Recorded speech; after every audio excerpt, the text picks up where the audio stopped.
If you're experiencing ravenous hunger or starvation while you're eating carnivore or even keto, I just want to share something that I've discovered because I was having this problem and it was a big issue in my life. People don't realize how disruptive it is and how very expensive it is when you have to eat excessive amounts of food and you are never satisfied and you always feel like your body is in a state of complete starvation. Now, this may sound kind of crazy to some people because a lot of people who eat carnivore or eating keto, they experience great satisfaction from their food and they are full and they feel like some of them only eat one meal a day, and that works very well for certain people. I just want people to keep in mind how very different everybody is. And as an example, when eating one meal a day, that might work well for you while you're trying to lose weight. But someone like me, I don't really have that much weight to lose, if any. That doesn't work well for me even now. And so what I found out, please don't be mad at me for this, I quit coffee a few weeks ago. I had no idea that quitting coffee was going to stop this ravenous hunger. It did. And it happened like immediately when I quit. It was very fast. And it's been 3 weeks since then, and I'm still just even keeled and feeling a lot better than before. There is one other thing that caused me excessive hunger, and it was sugar replacements or fake sugars. When I cut them out, it did make a difference briefly, but my issues continued and they greatly worsened when I continued to drink coffee. I would just encourage you, if you have a few minutes, to check out my other video where I share my first 7 to 9 days of quitting coffee. Day by day, I share my experience with you in case you need some encouragement or in case you just want to hear my perspective and my experience. Because as far as I'm concerned, when you have coffee and caffeine in your life as a staple, you don't truly know yourself until you get off of it. Like, you have no idea the grip that it has on you and how it could be affecting you.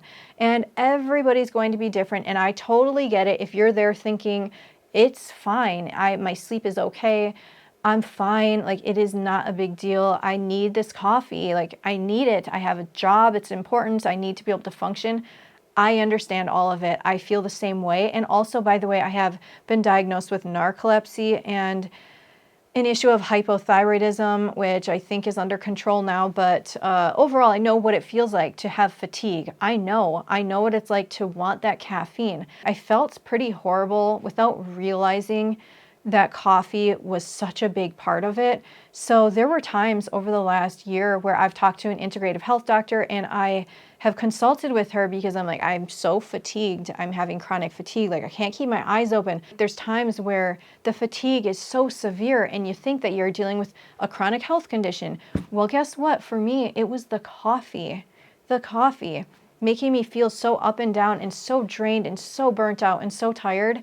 In this video, I mostly wanted to address that when I quit the coffee, it has gotten rid of the starvation and the hunger issues that I had. I've tweaked my diet a little bit.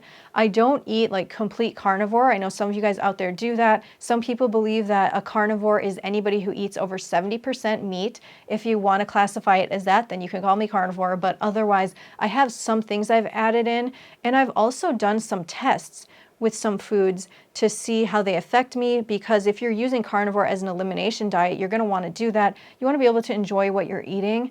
You also have to be careful, unfortunately, and I don't want to get all into that in this video, but there are so many foods that are just heavily sprayed with pesticides. So you kind of have to weigh out what you're having, and if it's organic, if you can grow it in your own garden, in your own yard, much better. That'd be so much better. So it's tough nowadays. It is so difficult to be healthy. Even if you're eating whole foods, it's so hard to be healthy because we're encouraged to eat such a massive amount of certain things that are likely highly sprayed with pesticides. So it's a different topic, but very important one. Now, a lot of people use coffee as a way to suppress their appetite, but some people may not realize that it can stimulate your appetite like it did for me. My hunger was insane, and I had to eat so much more. I gained about 8 to 10 pounds. I was just never satisfied, was never full, was always starving. And I know that starvation also had an impact on my sleep to some extent. So having that improved has been wonderful. I feel like I can eat much less, actually, just healthy, nutrient-dense foods, and that I'm fine. With that said, My hunger issues have greatly improved. I eat about twice a day. If for some reason I didn't have enough for the first meal or the second meal, then I guess I might eat more. I just want to make sure that I eat a few hours before bed.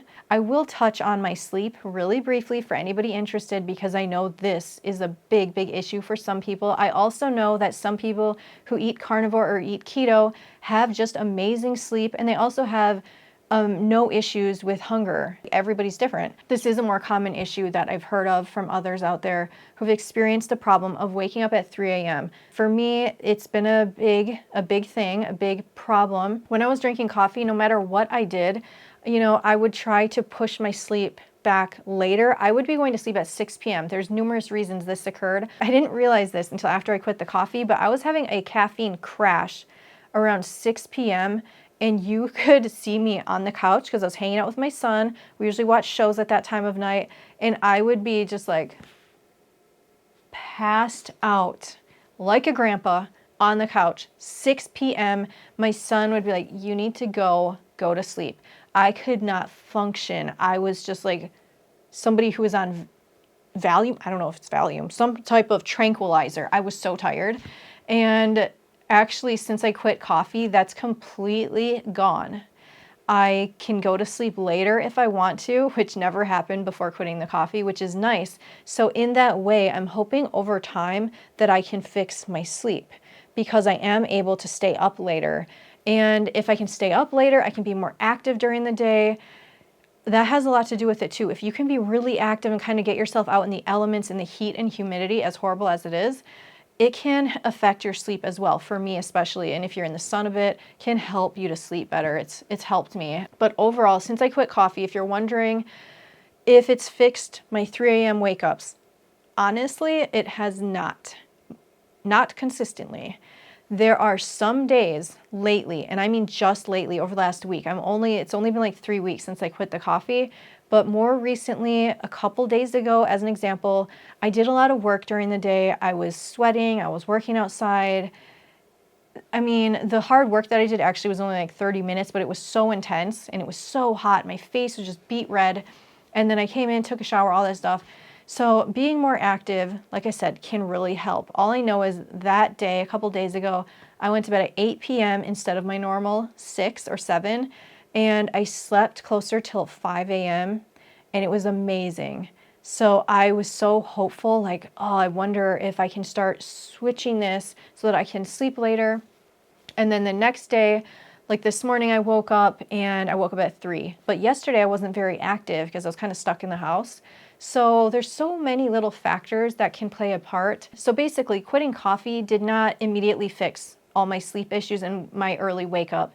And a lot of people still have early wake ups when they eat carnivore or keto. Now, the thing is though, for me, my sleep is better. My sleep is very different. It is better. I think it might be marginally longer, the duration of sleep, than it was prior to quitting coffee. It's nothing massively noticeable yet, but my body is still transitioning into a new way of living. And so it's going to take time to see what happens from that. But I have more hope in being able to like switch my sleep schedule. And I think it's going to take time and consistency, because my body is completely dialed in and locked into me waking up at 3 a.m. since that's what happened so much over the last year, and sometimes even earlier. So it's just taking, time for that to change, if it's ever going to change. If it doesn't change, the interesting thing is, I've heard carnivores say this before, that, hey, I just don't need as much sleep now. I believe that, actually. I didn't really understand that at all before, and now I understand it. And now I'm actually very grateful that I quit coffee in my own time when it was right for me, which is what you should do as well. If you feel the need and the desire, the urging, the inspiration to quit coffee, do it for yourself, obviously, and in the right time for you. There's a lot of reasons to give it a try, though. I really feel like you don't even know yourself fully until you can be without that thing. If it is something that you are dependent on, you really have to be honest with yourself to realize that you are dependent on it. And really, it's hard for people to even see through that until they get off of it. I was in complete and total denial. would never have quit coffee. I can't even explain why I quit coffee. I feel like I'm thankful to God that I quit, because I don't even think I could have done that on my own. I don't know how or why or how that came about. And it was just 3 weeks ago where I quit, because I never, ever would have left that coffee. I would never give it up. And here I am, and I can't believe I gave it up. So I feel like thank you to the strength of God, because I don't think I did that on my own. And in any way, I know I didn't, basically. So there's so many things that have happened, and there's so many things going on within the human body. Like I've done a previous video talking about insulin suppression and blood glucose issues. I was having blood glucose issues. I was having hypoglycemia at night. It's hard to say how exactly the coffee could have contributed to it, but there are a lot of ways that it's possible, because basically, without getting, I don't want to get too into the weeds, I really want to keep this video short, but the coffee is going to stimulate the release of cortisol. So you're in a state of stress when you drink coffee or have caffeine, and that is just not questionable.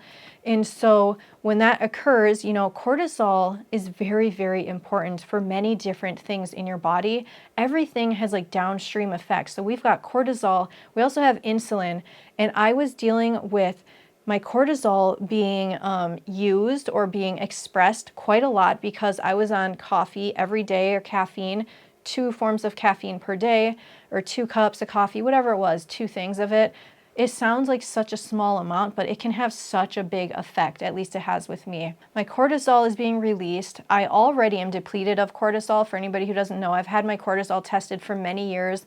I am chronically low on my cortisol levels. So then my body is being taxed really severely when I was drinking the coffee, and I already had totally depleted cortisol levels that are like so severely depleted.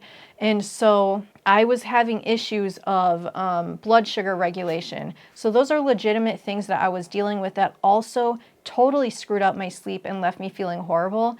And I shared that in a past video talking about insulin suppression, hunger hormones, sleep issues, and some things that I was doing to try to help with it. Those things helped a tiny bit in the short term, you know, adding little bits of carbs.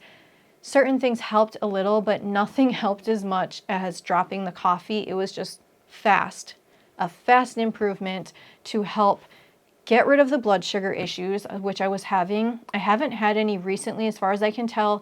I was wearing a continuous glucose monitor over the last couple of months, and I have one left right now. I mean, I could get more if I want to, and I'm going to put that one on, and I'm going to share what I'm learning and what the experience is with you guys in an upcoming video. So that will probably be in a few weeks. Definitely subscribe if you haven't, because that's going to be a really interesting one. I've learned so many things from wearing it. One thing I did learn is that while I was still drinking coffee, many times at night I was having hypoglycemia and low blood sugar issues, and that contributed to my sleep disturbances at the very least. So when it comes to quitting coffee and, you know, has it fixed all my sleep issues? It depends on what you consider an issue. If you consider waking up at 3 a.m. an issue, then I would say it hasn't fixed my issues. If I go to sleep early enough, or my sleep quality is just good enough, then I am feeling okay with less sleep than I used to. I still need a certain amount, but I'm still doing pretty well on less sleep than I used to. For example, maybe 7 hours or 7.5 hours might do me pretty well. Like I might feel really well with that, compared to in the past where I felt like I needed 9+ hours, at least 9. When it comes to my sleep quality, it feels like night and day improvement. When I used to drink coffee, I would wake up, just like open my eyes, and I was completely alert, awake, get up, go get my coffee, start working like a little maniac. There's no level of like relaxation there. Now when I'm sleeping, I feel like I have slept so well. It's very restorative. I feel so different when I wake up. Like I feel like I really slept. Like, wow, I really slept. It's just like amazing to feel that. And then initially when I quit, I did wake up feeling horribly groggy. That does go away, I believe, over time. And for the most part, that's gone away. I'm just a tiny bit slower getting out of bed. If you have any questions at all, if I forgot to mention anything or I was unclear, please ask me them down below in the comment section. I would love to chat. Thank you so much for watching, and take care.